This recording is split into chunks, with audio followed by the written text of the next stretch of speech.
Welcome to a new blog. আর একটি নতুন ব্লগ নিয়ে চলে এলাম তোমাদের মাঝে। আশা করছি আজকের ব্লগটি তোমাদের ভালো লাগবে। আসসালামু আলাইকুম, কেমন আছো আমার প্রিয় সকল বন্ধুরা? আশা করি তোমরা সকলে অনেক অনেক ভালো আছো, আনন্দে আছো, সুস্থ আছো। আলহামদুলিল্লাহ, আমিও অনেক ভালো আছি। আজকে সকাল থেকে তোমাদের সঙ্গে ব্লগটি শুরু করলাম। তো সকাল সকাল চলে এসেছে গ্রামের বাড়ি থেকে মাছ, আর মাছগুলো এখন বেছে নেওয়া হচ্ছে। তো মাছগুলো বাছতে দিয়েছিলাম মজুকে, সেই কিন্তু মাছগুলো বেছে নেবে। মজুর কিন্তু মাছ বাছাটা হয়, কিন্তু সে কাটতে পারে না।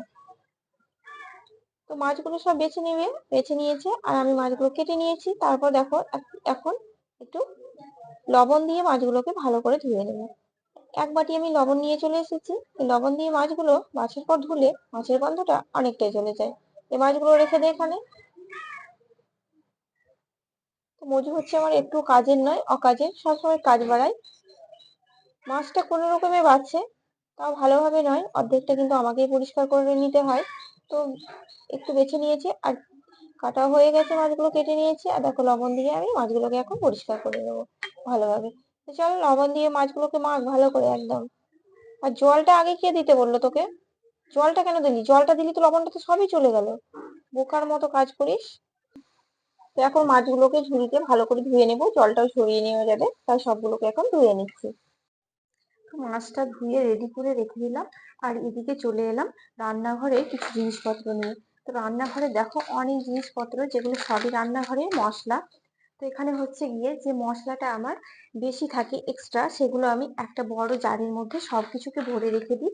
মানে বিভিন্ন ধরনের কৌটোতে ভরার পর যেটা এক্সট্রা থাকে সেগুলোই কিন্তু একটা জারের ভিতরে সবকে ভরে রেখে দিই। তো সবগুলো কিছু একটা নিতে গিয়ে আর একটা অবস্থা হয়েছে, যেগুলো দেখো এই মেথিগুলো সব পড়ে গেছিল নিচে কৌটোর মধ্যে, আর সঙ্গে চিনিও পড়ে গেছিল। তো মেথি আর চিনিগুলো মিশে গেছিল, সেগুলো আমি পরিষ্কার করে নিলাম।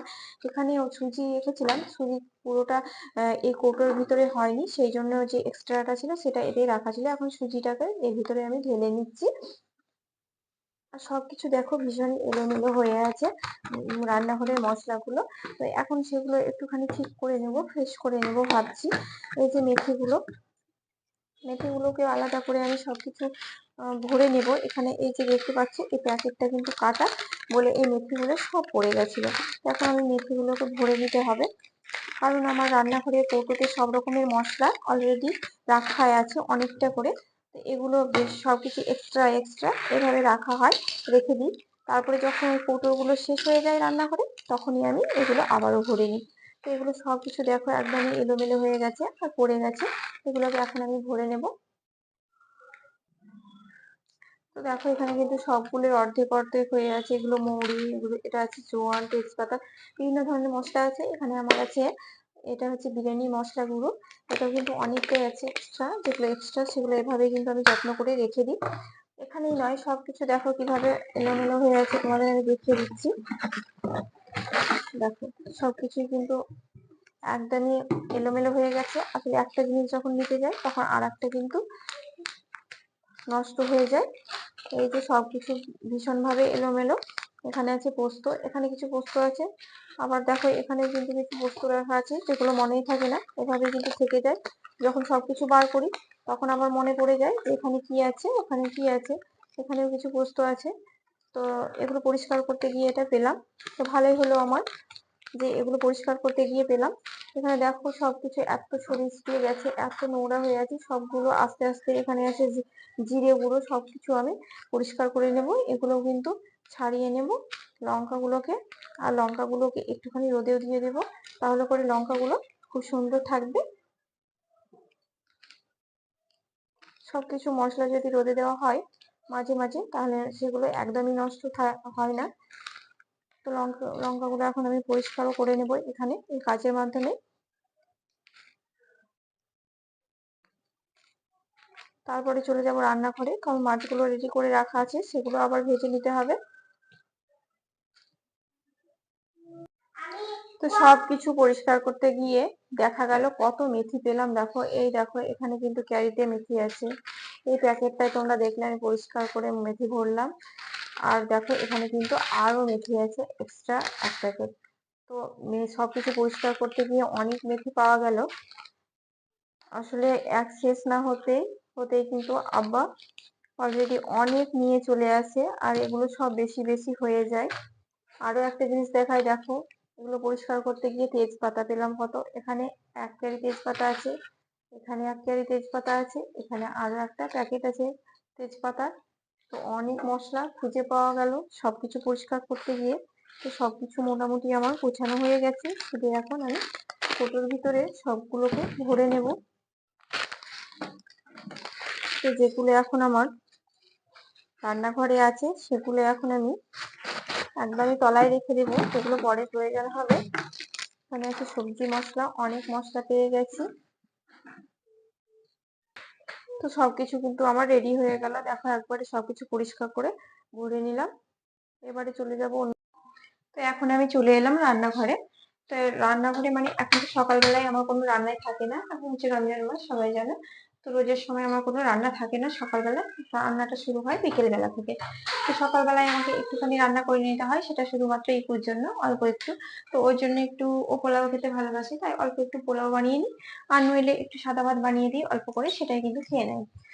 এখানে এখন আমি রান্নাঘরে চলে এলাম, কারণ হচ্ছে যে দেখলে অনেক মাছ এসেছে গ্রামের বাড়ি থেকে।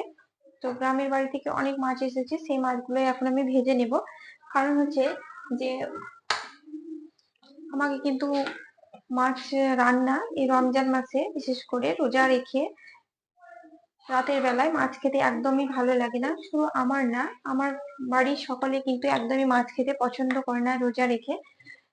তো গ্রামের বাড়ি থেকে মাছ যেগুলো আছে সেগুলো কিন্তু সবাইকে দেওয়া হয়, আর মাছগুলো অল্প একটু ভাজা হয়, যেগুলো আমরা খাই। ভাজাটা একটু ভালো লাগে, বাকি রান্না একদমই ভালো ভালো লাগে না, তাই আমি রান্না করবো না। এখন কিন্তু আমি মাছগুলোকে ভেজে নেব। তো এখানে কড়াইয়ে কিন্তু তেল বসিয়েও দিয়েছি, আর মাছগুলোকে এখন ভেজে নেব। তাই মাছগুলো রেডি করে নিচ্ছি লবণ হলুদ দিয়ে।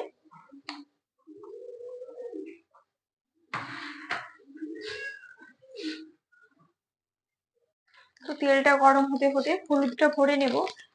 আসলে হলুদটা কিন্তু শেষ হয়ে গেছে, তাই হলুদটা ভাবলাম ভরে নিই। আর লাগবেও, একটু নেই, হলুদ শেষ হয়ে গেছে। তো প্যাকেটে যে এক্সট্রা হলুদটা ছিল সেটা এখন আমি ভরে নিচ্ছি।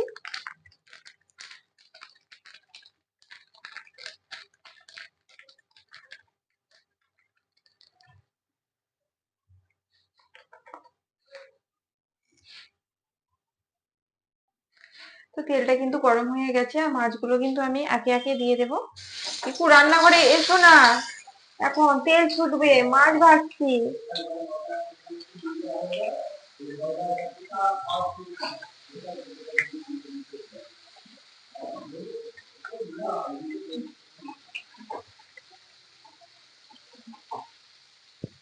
তো এখানে কিন্তু অনেকই মাছ আছে, যেগুলো সবগুলোই কিন্তু আমি ভাজবো, একটাও রান্না করবো না। তো এখানে কিন্তু মাছ ভাজতে আমার অনেকটাই সময় লেগে যাবে, কারণ অনেকটাই মাছ আছে তোমরা দেখলে। তো সবগুলোকে আস্তে আস্তে এখন আমি ভেজে নেব।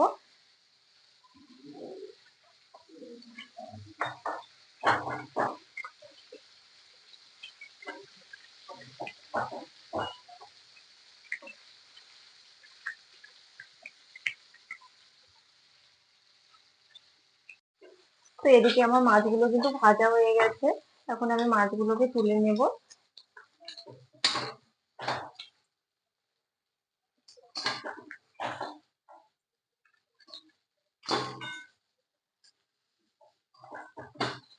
তারপর আমি যে মাছগুলো আরো আছে সেগুলো কিন্তু একে একে সব মাছগুলোকে ভেজে নেব।